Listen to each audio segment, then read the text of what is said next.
Hello everyone, it's me, Butterfly Spirit, aka Michelle. So guys, I'm back for another video that is a part of my grief journey series. Now, if you guys have watched my two previous videos, you guys may already know that I've experienced the loss of my mom, and over the course of this series, I'm using this to be kind of therapeutic for myself so I can kind of purge out any emotions that I might have that I've kind of overlooked as I've been going through the process of grieving. Due to the fact that my mom's passing was quite unexpected. So, today's video, we are going to talk about the phone call. And the phone call is going to be something where I'm going to tell you guys about what it was like to get the phone call that I got about my mom's passing. So, here we go. So, the title of this video, as you know, is called The Phone Call. All right, so I was off work, and it was, I believe it was a Tuesday. And the day started off pretty well. I woke up in the morning like I would normally do, and I was kind of refreshed and happy because I didn't have to go into work. And everything seemed to be going good. I ate my breakfast, I'd watch some videos, some music, and stuff on my off day like I would normally do. And it just so happened this particular day I was texting my brother and sister back and forth because my brother was trying to let my mom know that that the electric company had been paid. And during the time that we're talking, this is winter time, so it had been below zero temperatures, and my mom had been in a house without electric for several months. But my brother happened to write a note to her letting her know that he was going to try to come by and pick her up so he can take her into a hotel and stuff. And he wrote her a note, put it on the door, like the previous day, like on, I believe it was like the Monday. And on, I think like Sunday, he had told us that he was going to do it. Now, me, I was trying to fight with the electric company because I was trying to get them to turn the electric back on for my mom. Even though the electric had been off for 6 months, I still was trying to get it back on under the cold weather rule, so that my mom would have some heat and stuff. But well, I'll guess I'll tell you how that turned out. It didn't really turn out very well. Basically, I found myself when I was at work, I was on the phone, and I was basically going off on the people so down at the city, because they were supposed to inspect the house and everything like that. And then the electric company, I found out from the city, were the ones who could easily waive that inspection and turn the electric on for my mom. But unfortunately, the electric company wasn't willing to do that. And I had several conversations with them prior to and I believe in the in like week and days prior to me finding out about what happened to my mom. So I had been putting in action. I had known that the electric was off, but in the summertime, because my mom lived in a house that was covered by trees and everything, she was gonna stay cool and stuff, and it wasn't really a big deal. Okay. Um, but when it came to the winter time, at that point I became really busy with work and everything to the point where I couldn't be like supervising what was going on with the electric and everything. And it wasn't until my sister kind of got back to me in like January and said, well, we need to get this electric on and stuff. And I was talking to her and I said, well, hey, I'm like, well, hey, let's see what kind of plan we can make with the electric company to see if we could get some type of resolution with them and they can turn it on or something, and we can like pay on it or whatever, so that our mom could have electricity. And well, um, the electric company told us, well, as long as you pay the minimum balance, then we'll send someone out to turn the electric on. And they made it sound so easy and so simple. So my sister processed the payment with the electric company. Um, and then after that payment went through, then I decided that I would go and I would check up on the status of the electric um, bill and see it, like when they will be coming out and turning the electric on.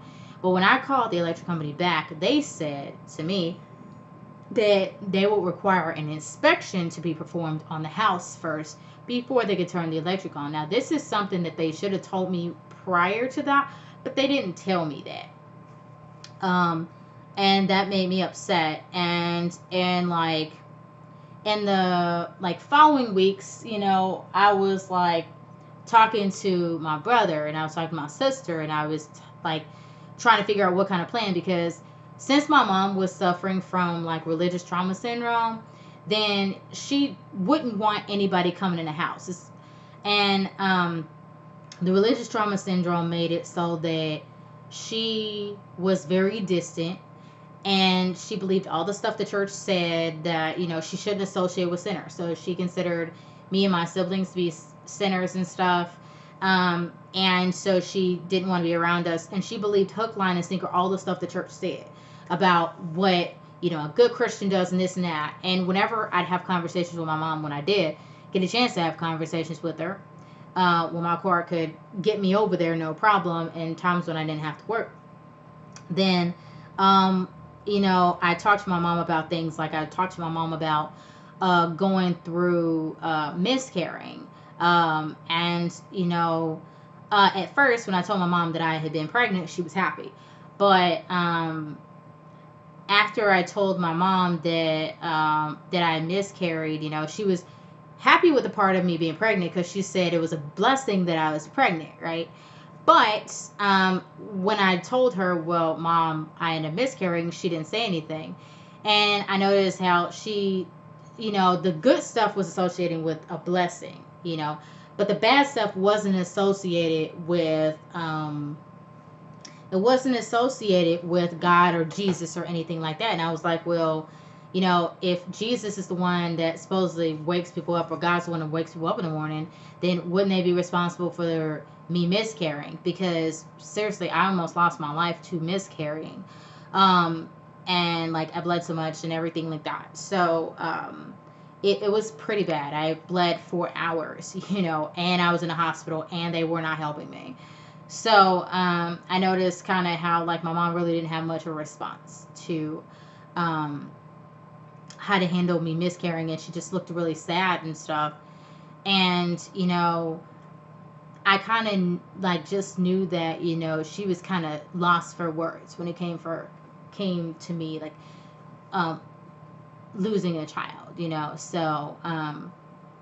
so in that regard, like I noticed that when it comes to Christianity, there's always highlight the good things with Jesus and God, and when bad stuff comes, then you can't blame anybody. I remember having conversations with my mom about having dreams about relatives that passed on, coming in my dreams and talking to me and saying different things to me about what I was doing. And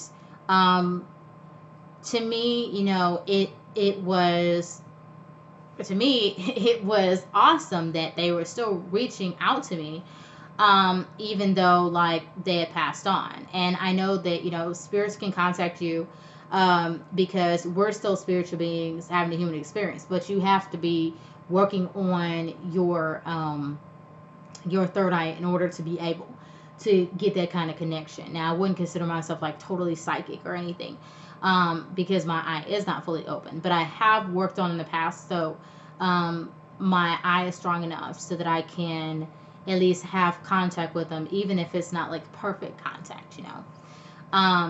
And so when I told my mom about my past relatives, my grandma, and then my aunt reaching out to me in a dream, my grandma had passed a long time ago. She passed when I was like 12 or 13 years old. And then my aunt, she recently passed. I believe it was about like It seemed like 6 months ago, but it could have been a little bit longer. And I noticed with her, like, I immediately had a connection. After her passing, like, she'd appear in my dreams and stuff, and like we'd have conversations and talk, just like, you and me would be in a conversation. It's like that. Um, but when I told my mom about the communication that I was having with my departed relatives, then she's like, well, let the dead rest. And I was like, what are you talking about? I'm like, well, Mom, they were here before. If I'm denying them, you know, that's like denying them and saying they never existed, but they did. And they were here. They're a part of my life. They're people I loved and cared about. And I'm not going to give that up, even if they're departed. I'm not going to do that. And I told my mom, I said, well, if you deny your mom and your sister, you're saying that they never existed. I'm like, your Jesus and your God, you've never seen them come and show up like they do in the Bible. You've never seen them do that. But your mom and your sister they were actually alive and around you, and you formed relationships with both of them. And you can't tell me that you would literally shut them out, if they're trying to communicate with you. And the reason why my mom felt the way that she did about letting the dead rest was because in church they say that if you have departed relatives show up to you in dreams and stuff like that, or try to communicate with you while you're awake, then they are familiar spirits. And familiar spirits are supposed to be they're supposed to be bad or whatever. To me, look, familiar my ass, okay? My relatives, I knew them.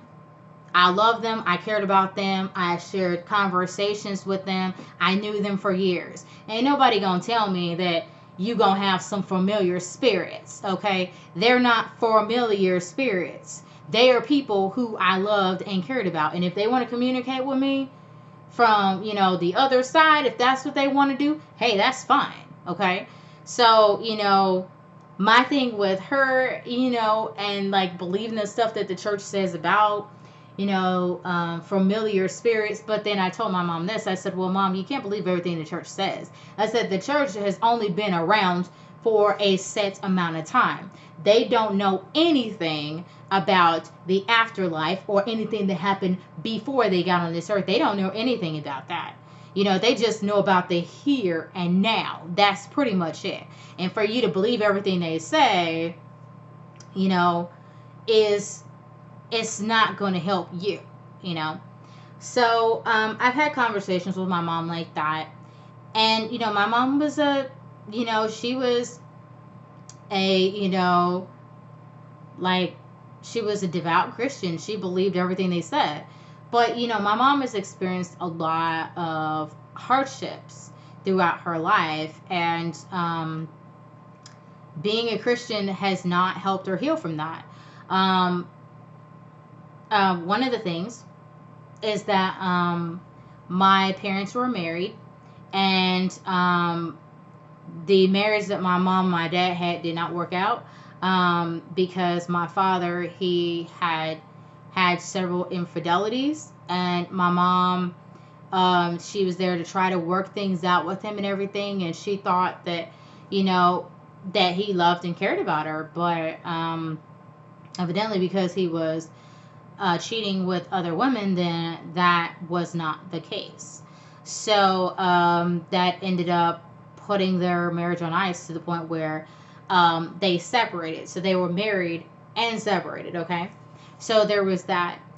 There was also the fact that my mom had to take care of me and my two other siblings. I have an older sister, I have an older brother, and then there's me.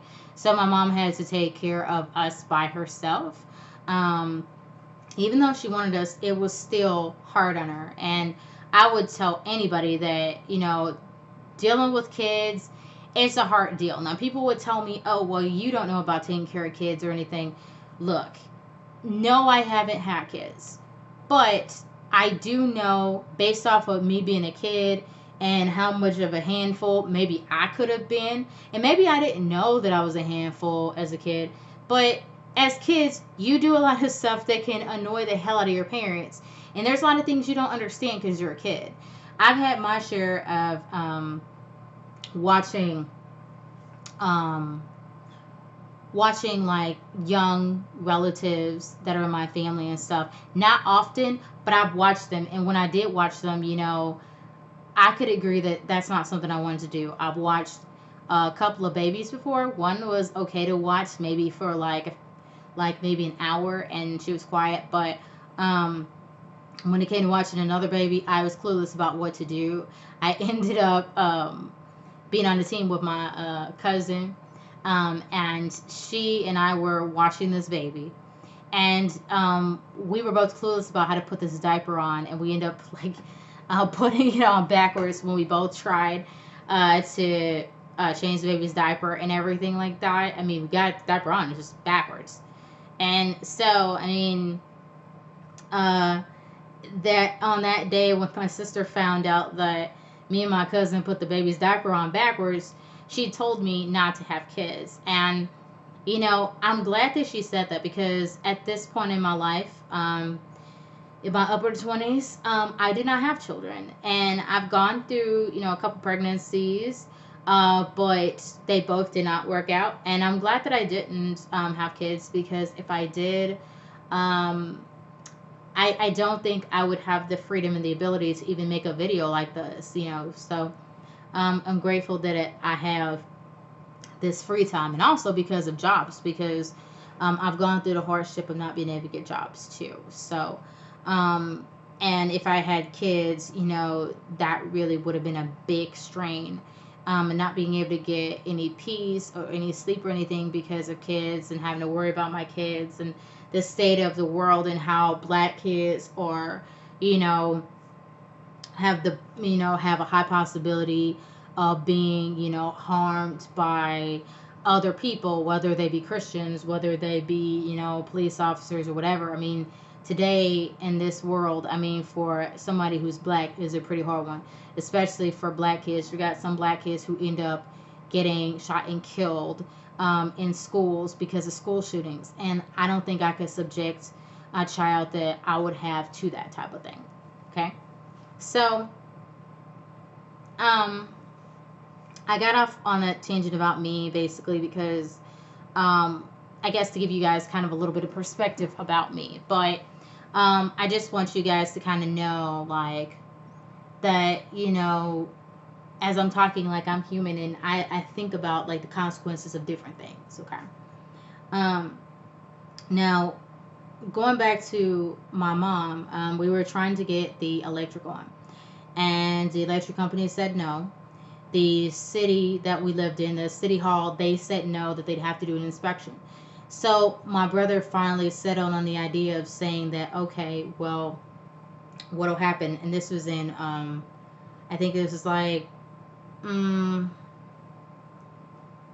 I think it's about the middle of January of this year. So my brother was like, here's what we'll do. If there has to be an inspection, what we'll go ahead and do is we will have the city come out and inspect the house.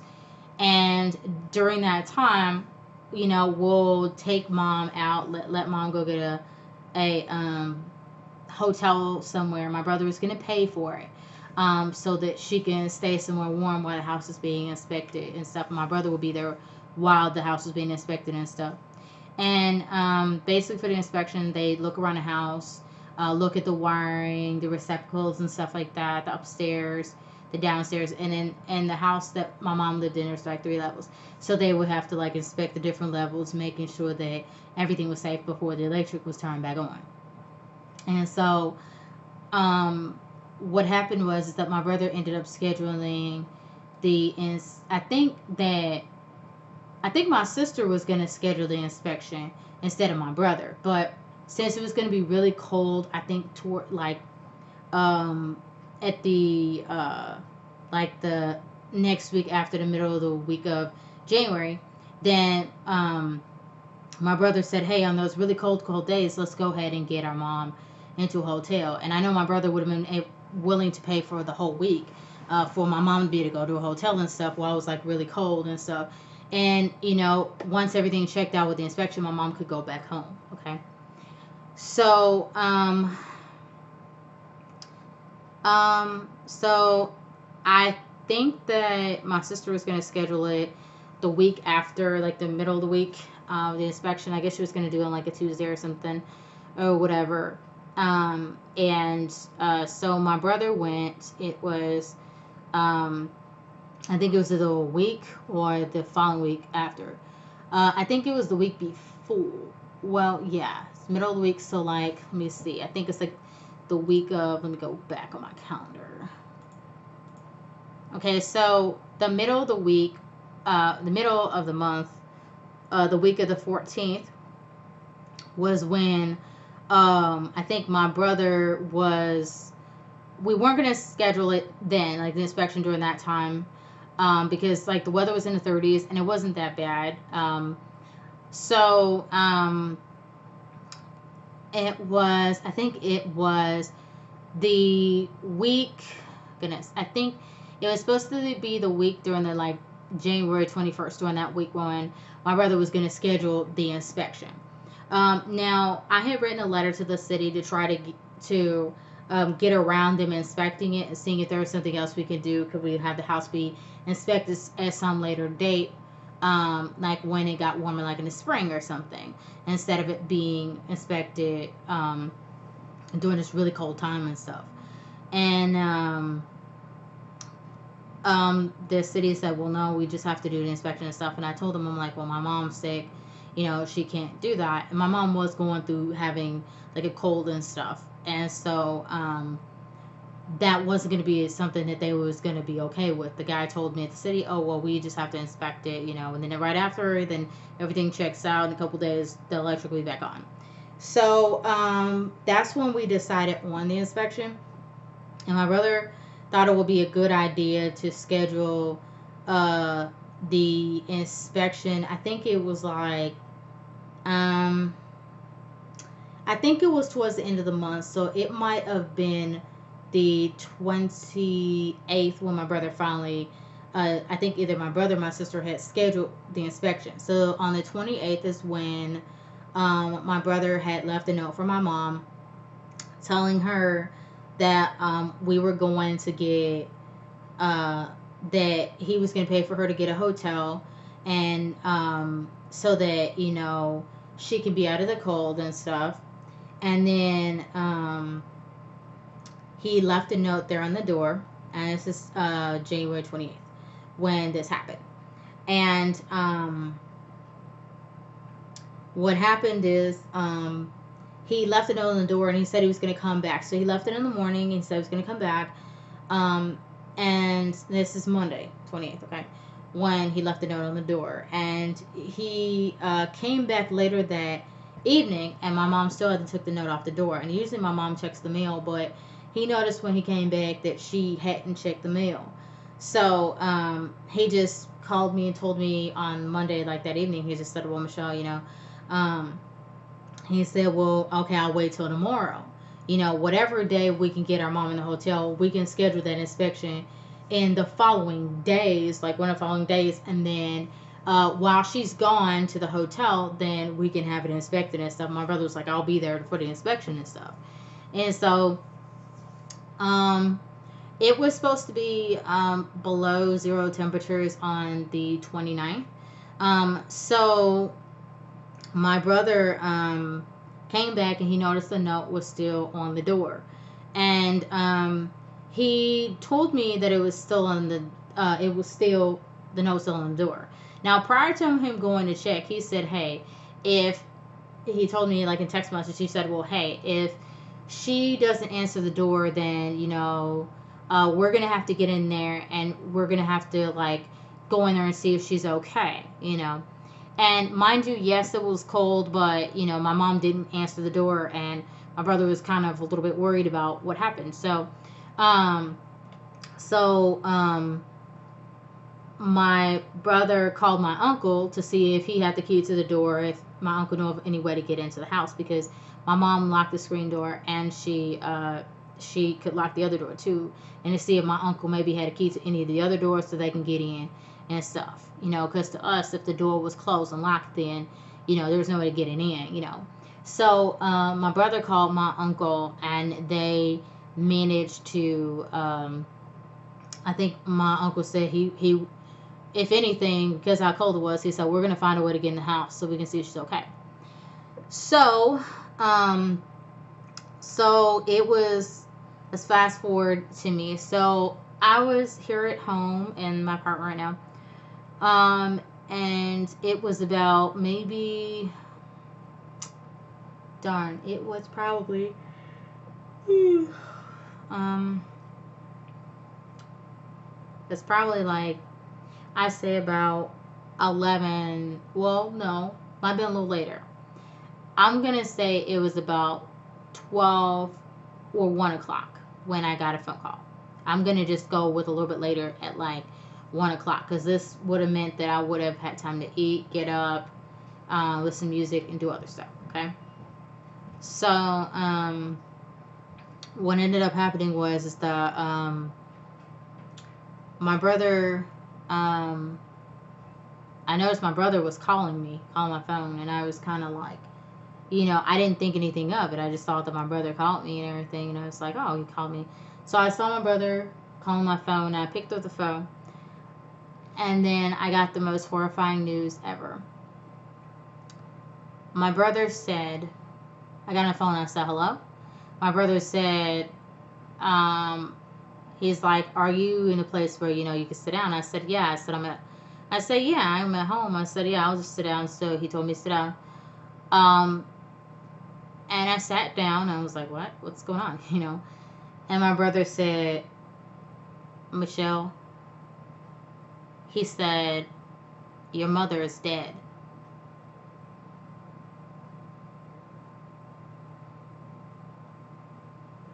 And I said, what?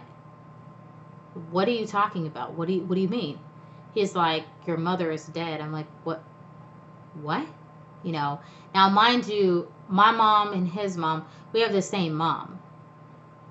And the way my brother said it, like, my brother is never going to joke around about something like that. So when my brother said that my mom had passed, that she died, immediately after I heard those words for a second time, my heart started racing like crazy. Like my heart started beating, boom, boom, boom, boom, boom, like just going. Like it went from 0 to like, and no, my heart's not gonna be 0 like I'm dead, but my heart was at a steady pace of like, the normal pace, whatever heartbeats are normally at, to like, let's say my heart's beating at 20, hypothetically, right? And then once I got the news, my heart was at like, it was at like 150 beats a minute, okay? It was going fast. And I just like, I just was lost for words. I didn't know what to say. And he was like, are you coming over here to see Mom? And I said, yeah,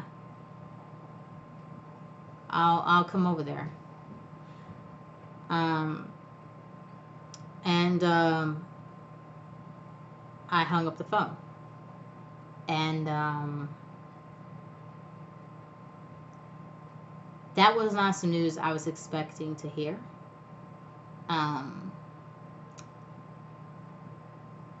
It was some news that I did not think I would ever hear ever in my life. I figured that maybe like when I was like in my 50s or 60s or maybe even 70s, I'd find out that something happened to my mom, but not at the age I am right now, So,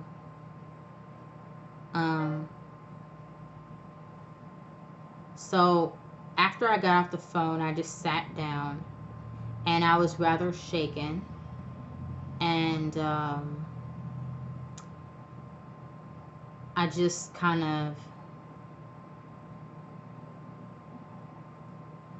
I was lost for words, I got up and walked around my house, kind of pacing around.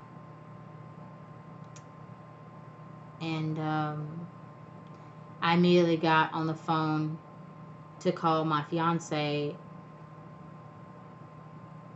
and I told him the situation of what happened. And I said, hey, I'm going to need you to go with me over to my mom's house. And he got the okay, from his boss to go with me and stuff. He said, sure. He said, hey, just come up here and I'll come outside and, I'll go with you. And so after I got off the phone with my fiance, then I just I waited a few moments, and then I kind of got my coat on, and I got in my car. Like, I walked out to my car, sat in the car, and I was just really lost for words of what to do. I called my job, and one of my coworkers answered the phone, and she was really nice. And I told her, actually, she didn't get on the phone. It was someone else in my job answered the phone, another lady at my job, and I asked to speak to my supervisor. And my coworker transferred me to my supervisor, and I told my supervisor about the fact that my mom had suddenly passed. And my supervisor was like, what? What, was she sick? I said, well, yeah, she was sick. She's like, oh, were you close? I said, yeah. She said, oh, I'm so sorry to hear that. And I just found myself, like, when I was answering questions from my supervisor, she was trying to be nice, but I just found myself, like, starting to cry and stuff, like sob talking, and I could barely talk. And it was just like, I told her, she's like, well, you take care of yourself. And I said, I will, but I was kind of like, I was crying. So she was like, you make sure you take care of yourself. And I said, okay, I will. And I got off the phone, and I know that was as much of a blow for her as it was for me. And she didn't know my mom or anything, but I guess she had never heard of that happening to somebody, like, not being the age that I was, and not ever in her career, So,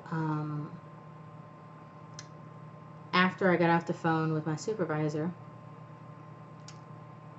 then I turned on my car and I drove to get my fiance from his job. So I'm going to continue with my story about what happened next after I picked up my fiance, and that's going to be in the video titled Going to My Mom's House. So thank you guys for who managed to get all the way this far to this video, through this video, I'm sorry.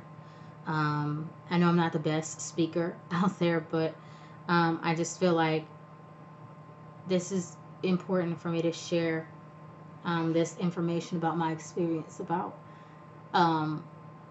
grief, and like the beginning stages going all the way, up until like present. And this all started, like, this journey of grieving started January 29th, and it's came a far distance up until like today, which is March 4th. So I'm kind of filling you guys in about my process in grieving and things that have happened to me since then. And my goal of these videos in my grief journey is to really tell people about